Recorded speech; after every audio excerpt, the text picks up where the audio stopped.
जय हिंद दोस्तों। अप्रैल के महीने में कुछ लोगों ने 77 मोबाइल टावर्स में आग लगा दी क्योंकि लोगों के बीच ये खबर फैल गई थी कि कोरोना वायरस और 5G का आपस में कहीं ना कहीं लिंक है, यानी कि 5G की वजह से ही कोरोना वायरस फैला था।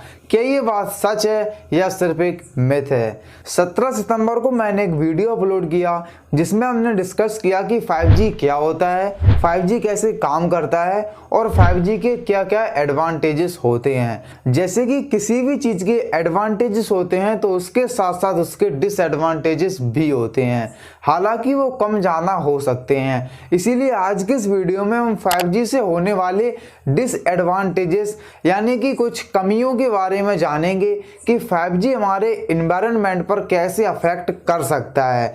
क्या 5G से हमें ब्रेन कैंसर हो सकता है? क्या 5G की वजह से ही चिड़ियां मर रही हैं? और क्या एक्चुअल में 5G वर्थ इट है? आइए जानते हैं इस वीडियो में। तो धरती पर कोई भी इंसान, जानवर, पक्षी और पौधे इसके रेडिएशन से अछूते नहीं रह पाएंगे। जियो ट्रू 5G की सर्विस के सर प्रधानमंत्री नरेंद्र मोदी ने आज 5G सेवा का प्रारंभ करवाया है। We've got 6 towers that have been placed in North Willow.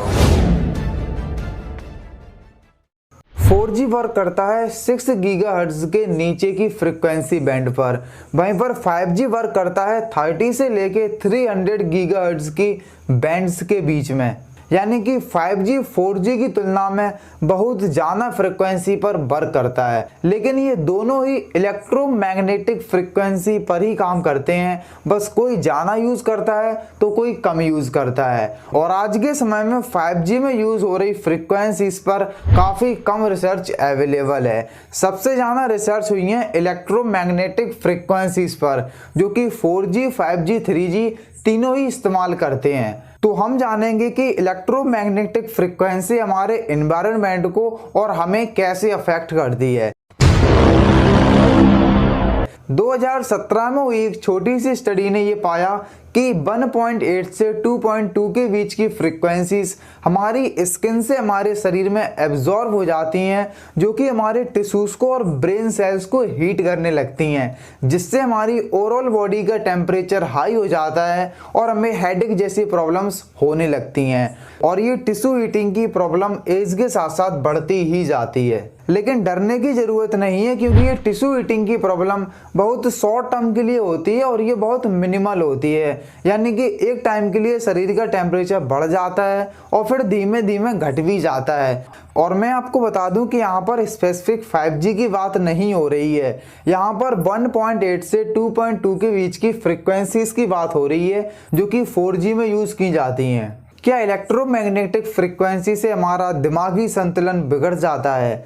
2017 में हुई एक स्टडी में रिसर्चर्स ने ये एग्जामिन किया कि अगर कोई कम से कम 90 मिनट तक लगातार फ़ोन चलाता है तो उसकी अटेंशन काफ़ी कम होने लगती है। लेकिन 2018 में इस स्टडी का फिर से रिव्यू हुआ, जिसमें ये पता चला कि EMFs का हमारे दिमाग के कॉग्निटिव फंक्शन से कोई भी आपस में लिंक नहीं है और ना ही इसके कोई भी एविडेंस मिले हैं।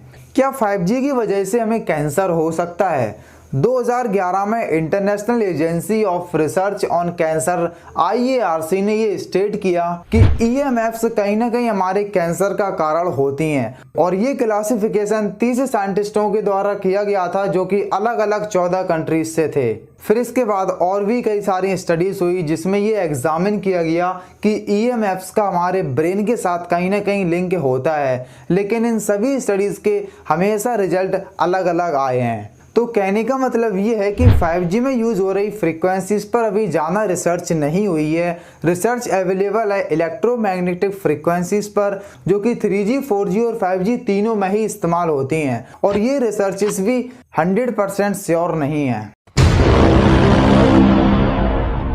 जैसे कि 2019 में एक स्टडी हुई जिसमें यह पता चला कि EMFs रैट्स और माइस के DNA को डैमेज करता है, और 2016 की स्टडी में ये पाया गया कि EMFs रैट्स एंड माइस के नर्वस सिस्टम को भी डैमेज कर रहे हैं। और जब 2020 में इस स्टडी का रिव्यू किया गया तो पता चला कि ये फ्रॉग्स और स्नेल्स के DNA और नर्वस सिस्टम को भी डैमेज कर रही हैं। लेकिन रिसर्चर्स इस बात को लेकर क्लियर नहीं है, ये सिर्फ उनका अंदाज़ा है। वीडियो का कंक्लूजन ये है कि 5G में यूज़ हो रही फ्रीक्वेंसीज पर अभी ज़्यादा रिसर्च नहीं हुई है।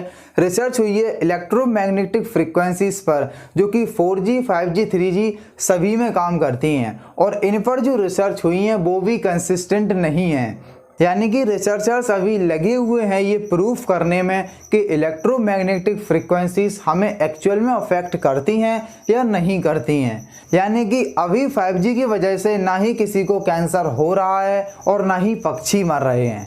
चलिए अब जानते हैं यूके में हुई कंट्रोवर्सी के बारे में। ये सिर्फ एक झूठी कंस्पिरेसी थ्योरी थी जिसमें किसी ने सोशल मीडिया पर यह फैला दिया था कि कोरोना वायरस 5G की वजह से ही आया है, और लोगों ने इजीली मान भी लिया था। इसीलिए वो भड़कावे में आकर मोबाइल टावर्स को जलाने लगे और मांग करने लगे कि हमें ये 5G नेटवर्क नहीं चाहिए। आई होप कि आपको इस वीडियो से कुछ ना कुछ नया सीखने के लिए ज़रूर मिला हो। अगर ये वीडियो अच्छा लगा तो वीडियो को लाइक करें, और ऐसे ही वीडियोज़ को सबसे पहले देखने के लिए आप चैनल को सब्सक्राइब जरूर करें।